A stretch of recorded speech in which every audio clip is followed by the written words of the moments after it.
की 3,000 कोटीची प्रॉपर्टी आहे असं देखील अरे ते 3,000 कोटी मी त्याला म्हणलं बाबा तुझ्याजवळ ईबीआय सीबीआय आहे, इन्कम टॅक्स आहे, ईडी आहे, सगळ्या दृष्टिकोनातून जरा माझी इन्क्वायरी कर ना. तुला जमणार तर सत्ता तुझ्या पक्षाची आहे. तू तर त्या भारतीय जनता पार्टीचा जिल्हा अध्यक्ष पण टिमकी तर बोर्डीकरची वाजी तू 12 महिने. म्हणजे तू बोर्डीकरचा जिल्हा अध्यक्ष आहेस का भारतीय जनता पार्टीचा आधी हे स्पष्ट कर ना.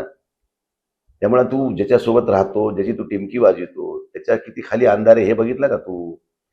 भारतीय जनता पार्टीचे संलग्न संघटनेचे जिल्हा अध्यक्ष, माजी जिल्हा अध्यक्ष आदरणीय कैलासवासी बंकटलालजी मुंदडा ह्यांच्या जागेवर भारतीय जनता पार्टीचं सध्याचं कार्यालय आहे. ती जागा त्यांची. त्याचं पीआर कार्ड खोटे बनवले. कोर्टात गेल्यानंतर कोर्टानं ते पीआर कार्ड रद्द केले. पण ते पीआर कार्ड रद्द केल्यावर सुद्धा त्या तिथली जागा कमी करण्यात आलेली नाही.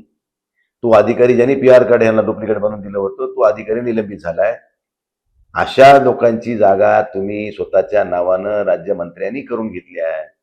ह्याची जर चौकशी लागली, खरेच तुम्ही न्यायदेवता म्हणून बसलात वरी, मुख्यमंत्र्याला माझी विनंती असेल, तुम्ही खरंच या राज्याचे मुख्यमंत्री आहात, खरंच तुम्ही राष्ट्रीय स्वयंसेवक संघाचे कार्यकर्ते आहात, तुम्ही खरंच जर स्वाभिमानी असताल आणि खरंच तुम्ही राज्यातल्या एखाद्या संघाच्या कार्यकर्त्याला, संघाच्या नेत्याच्या परिवारामध्ये जर अशा स्वरूपाच्या घटना घडल्या असत्या तर तुम्ही अशा कैलासवासी ॲडव्होकेट बंकटलाल मुंदडाजींच्या परिवाराला न्याय देणार आहात का? खरं असेल तर न्याय द्या, खोटं असेल तर माझं काय म्हणणं नाही तुम्हाला. पण त्याचं खरं असून सुद्धा इथं मुस्कटदाबीनं सत्तेच्या जोरावर, बळाच्या जोरावर संघाच्याच एका चांगल्या माणसाची जमीन तुम्ही हडप करता आणि तुम्हाला त्याची सुद्धा काही लाज वाटत नाही. आणि इथं तुम्ही पुन्हा दुसऱ्याच्या टिमक्या वाजविता. अरे तुम्ही टिमकी कोणाची वाजवायले? भाजपची वाजवायले का बोर्डीकरची वाजवायले? तुम्ही बोर्डीकरचे जिल्हा अध्यक्ष आहेत का भाजपचे जिल्हा अध्यक्ष आहेत हे अगोदर स्पष्ट करा आणि मग आपण त्या विषयावर बोलू. महापौर पदासाठी आरक्षण सुटणार आहे असं तुमची आहे. किती इच्छुक आहेत महापौर पदासाठी आपल्याकडे? आणखीन काय आता शेवटी बघा, इच्छुक 100 पैकी 100 जरी असले तरी शेवटी एक महापौर होणार आहे.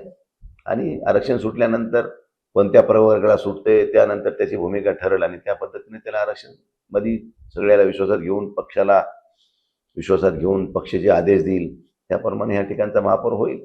त्यामुळे काय अडचण असेल कारण काही नगरसेवक गळाला लावण्यासाठी काही फोनाफोनी सुरू आहे. आपले सगळे 37ला 37 जे उमेदवार आलेले आहेत का सुरक्षित? आपले सगळे 37ला 37 सुरक्षित आहेत. एक अपक्ष 38 वाला बी आमच्यासोबत आलाय. आणखीन उरलेले 4 सुद्धा आमच्याकडे येतील. त्यामुळं कुठलीही अडचण येणार नाही. त्यामुळं आज आम्ही किंवा उद्या आम्ही जिल्हाधिकाऱ्यात जाऊन आमच्या जे काही 25 सदस्य आलेत त्यांचं आम्ही रजिस्ट्रेशन करून तिथं आम्ही त्या ठिकाणी जिल्हाधिकाऱ्याला एक आम्ही पक्षाच्या वतीनं एक संयुक्तिक पत्र देणार आहोत आणि त्या ठिकाणी रजिस्टर करून आम्ही आमच्या पार्टीचं त्या ठिकाणी अजेंडा ठेवणार आहोत. त्यामुळे काय असं शेवटी बघा, महापौर पदाची मागणी करण्याचा अधिकार त्यांना पण आहे. ते सहयोगी आमचे पक्ष आहेत. पण शेवटी समन्वयातून आम्ही दोघं बसल्यानंतर तो विषय मार्गी निघेल. एवढा काही टोकाची भूमिका होणार नाही. लोकसभा विधानसभेला काँग्रेसनं शिवसेनेची साथ दिली. महापालिकेत देखील काही जागांवर ऍडजस्टमेंट केली, माघार घेतली काँग्रेसचं असं म्हणणं. काय भारतीय जनता आपलं काँग्रेस आणि शिवसेना उद्धव बाळासाहेब ठाकरे पक्षाच्या वतीनं आम्ही संयुक्त ह्या ठिकाणी लढलो आणि संयुक्तच महापौर होईल, संयुक्तच उपमहापौर होईल. बाकी सगळ्या महापालिकेतल्या ज्या काही स्टँडिंग कमिट्या असतील, इतर कमिट्या असतील त्या सगळ्या संयुक्त होतील. भारतीय जनता पार्टीचा क्लेम बघा, शेवटी कोणत्याही पक्षाला आपल्या पक्षाला एखादं जबाबदारीचं पद मिळावं अशी अपेक्षा असते, त्यात गैर नाही. परंतु जिथं मोठा भाऊ कोण, छोटा भाऊ कोण हे बघितल्यानंतर निश्चितच शिवसेनेच्या 25 जागा आहेत आणि त्यांच्या आहेत 12 जागा. त्यामुळे त्यांनाही हे माहिती आहे. पण आता थोडी क्लेम करावं लागते, ते भाग वेगळा. राज्यात भाजपला यश आलं पण परभणीत आलं नाही, काय कारण वाटतं? राज्यात भाजपला यश आलं पण परभणीत आलं नाही त्याचं कारण तुम्हालाही माहिती आहेत, आम्हालाही माहिती आहे. कारण ह्या ठिकाणी भारतीय जनता पार्टीच्या पालकमंत्री ज्या प्रभागात राहत्यात त्या प्रभागातले ते उमेदवार निवडून आणू शकल्या नाहीत. त्यामुळे भारतीय जनता पार्टीची इथे काय परिस्थिती आहे ते त्यांनी जाणून घ्यावी. म्हणून मला असं वाटतंय की ह्या ठिकाणी स्वतःच्या वार्डातले प्रभागातले माणसं निवडून आणू शकल्या नाहीत.